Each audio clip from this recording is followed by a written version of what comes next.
All right, folks, welcome back to Flatirons Tuning. We're here in the shop, and it is time that we have a conversation about head gaskets. It is top of mind because we have had gone through a lot of head gaskets on the Pikes Peak car this year. We've had more than our fair share of issues with these little guys, and this being one of them. And, you know, head gaskets are something that are often considered to be Subaru's Achilles heel. So is that true? Is that fair? And the short answer is, man, it is actually a more complicated question than you would think. It's time to get into it. The questions that we have are, first, what causes a head gasket failure? Second, what are the things to look out for? What are the signs that you might be heading towards a head gasket failure or maybe have already had a head gasket failure occur? And then third, and I hate to say this, how often is a head gasket failure self-inflicted? See here our most recent video on radiator caps. There's a little bit more nuance with a Subaru than maybe some other cars where you can do or make a simple mistake that can then cause an issue with the cooling system, which can then lead to a head gasket failure. So yeah, with all that laid out, let's get into it. Okay, so what does a head gasket do? Basically, it has three jobs. It sits in between the cylinder block and the cylinder head. And this job is to seal all the combustion gases in the combustion chamber. That's basically, to seal the cylinder, to seal the coolant system, and to seal the oiling system. Keep all the coolant system sealed and let the coolant cycle through the engine, and then seal the oiling system so that oil can be fed through the engine and then drained out of the engine back to the oil pan. So it has to do all three of those things. And generally speaking, if you're going to have a failure, it's usually going to start with a failure in the combustion gas department for the head gasket versus the coolant or oiling system. But once you have that failure and it starts to kind of propagate from there, you can actually get coolant and oil to mix, that sort of thing. So what can cause a head gasket failure? Well, right off the top, you have to understand that there's basically, you can have a head gasket failure from two different sides. If the car overheats, that can cause the head gasket to fail, but you can also have a circumstance in the engine that causes the head gasket to fail, and then once the head gasket fails, once it's not sealing anymore, then that will cause the car to overheat. And it's important to keep those two different scenarios in mind because you can get there from two different directions.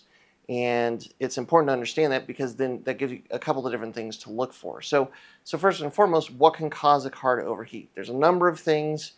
First and foremost, issue with the radiator caps. Radiator caps in the wrong place, wrong radiator caps, anything to do with the radiator caps, heck, just a bad radiator cap, that can cause the engine to overheat. We've made a couple videos now about radiator caps, so you know all about that. Low coolant, like not having enough coolant in the system, and then related to that is if there's air in the cooling system. So if there's air in the cooling system, that's going to compromise its ability to absorb heat. That can cause the engine to overheat. A fan issue. So your fans are supposed to turn on and is kind of like the car's last-ditch effort to control the temperature of the cooling system. If you have an issue where the fans aren't turning on, the fans aren't switching to high speed, if you've only got one fan that's kicking on instead of both of them, any kind of issue with the fan can cause the car to overheat. A ducting issue for the radiator. So the air, when it comes in the front of the car, it has to all go through the radiator to basically pull the heat out of the cooling system. If you have gaps above, below, beside the radiator, so that the air can just skirt around it and not go through it, you're not getting any cooling effect for that air going through the front of the car, and then that can cause issues. The thermostat. Most Subaru thermostats, when they fail closed, which means that you're not going to let coolant from the radiator into the engine to kind of control the temperature, and so then that can cause an overheat scenario.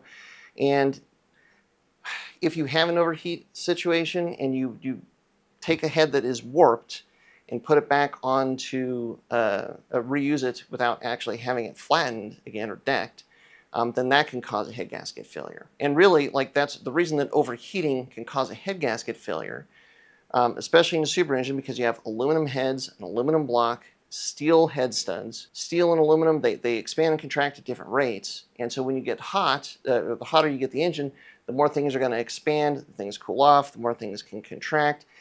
You can get warpage of the cylinder head or even the deck of the block. And once that warps, then you're not applying even pressure around the head gaskets. And then once that happens, then the head gasket would not seal because there's not adequate pressure in certain points. And then that's where the failure occurs, and so on and so forth. So Almost the best practice would be to check even a brand new cylinder head for flatness before you would install it on the block, because if for some reason you have any head that is not flat and you put it on and tighten everything down with a new head gasket, that might not seal right away.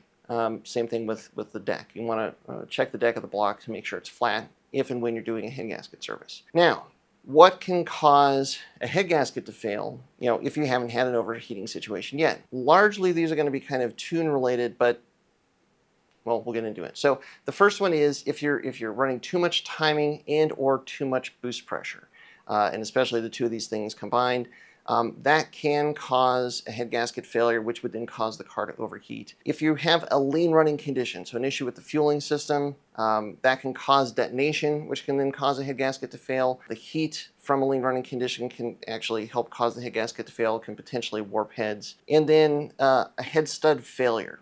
This is also kind of referred to as lifting the cylinder head. So basically, if the head studs that are squeezing the cylinder head and the strut block together, if there's enough pressure in the cylinder to actually cause the head to lift, that can cause head gasket failure, and then the car would overheat. And that's basically what we've been running into and having issues with the Pikes Peak car. These are all head gaskets from the Pikes Peak car, and you can see various different degrees of failure. And we're pretty sure that the issue that we're having is that we're lifting heads. This is the scenario that we are in, because since we're monitoring coolant pressure, we can see coolant pressure being totally normal, and then it'll just spike. And as soon as the coolant pressure spikes, that's basically something failing where the heads are lifting, the seal of the head gasket is failing, and then combustion gas is getting into the coolant, the cooling system is compromised, and then we immediately overheat. And so that's basically what we've been looking at. And when this happens, when a head gasket failure happens from either direction, usually what you can see are signs on the head gasket itself where the combustion gas is basically making it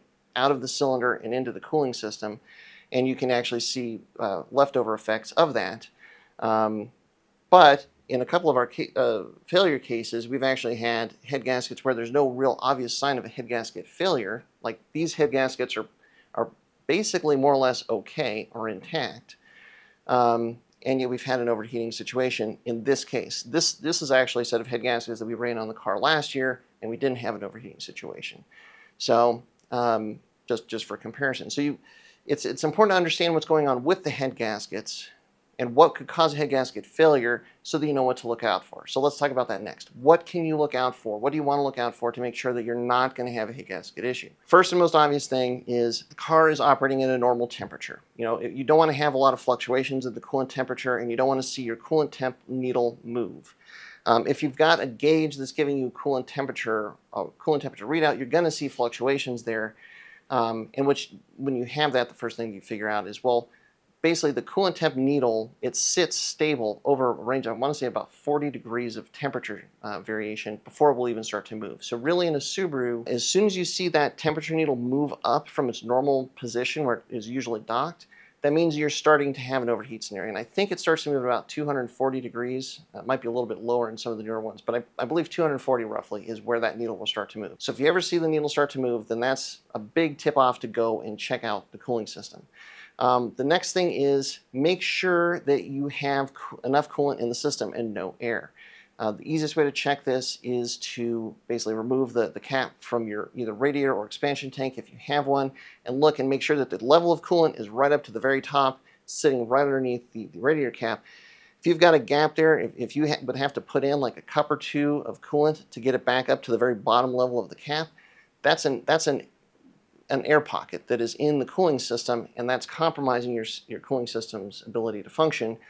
If you go out there and push the car with that air gap in the cooling system, you're probably going to overheat. The next thing to watch out for is the level of coolant in your overflow bottle. There is a cold and a hot mark on that overflow bottle. You want to make sure that the coolant at a minimum is up to the cold level, C, towards the bottom.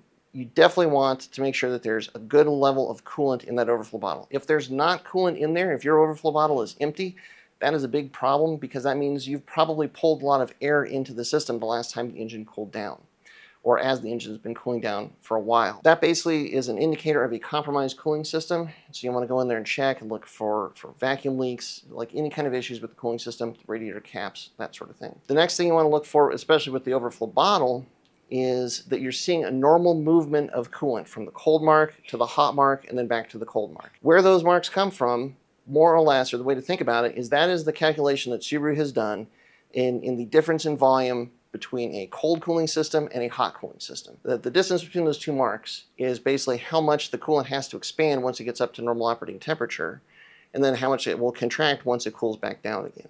So you should see, like if you check your overflow bottle when the car's at full operating temperature, it's going to be up to the hot mark.